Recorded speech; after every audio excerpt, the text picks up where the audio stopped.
Grabe, ganito lang pala kadaling gumawa ng papaya at kalamansi soup. At wait, talagang napakabula at malambot pa nga sa balat.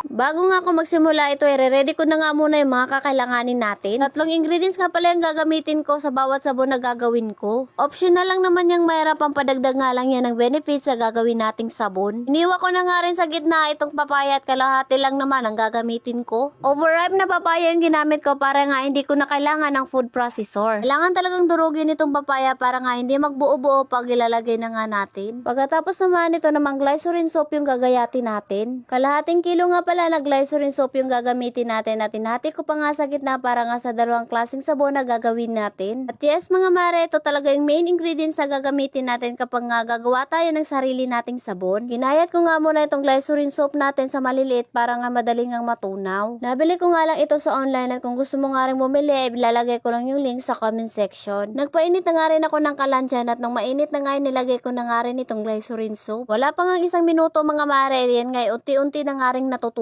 At nung natunaw na nga rin siya, inilagay ko na nga rin itong ating papaya syrup. Medyo may namumuo nga dito sa papaya at galing nga iyan sa matigas na parte. Pero i-mix mo nga lang siya at kusa nga lang iyang natatanggal. At nung kumulo na nga, inilagay ko na nga rin itong 3 piraso nating mayrai. Pero mas marami, mas maganda. Pagkatapos ay i-mix mo nga lang ulit at palamigin mo nga lang ng kaunti bago mo nga ilagay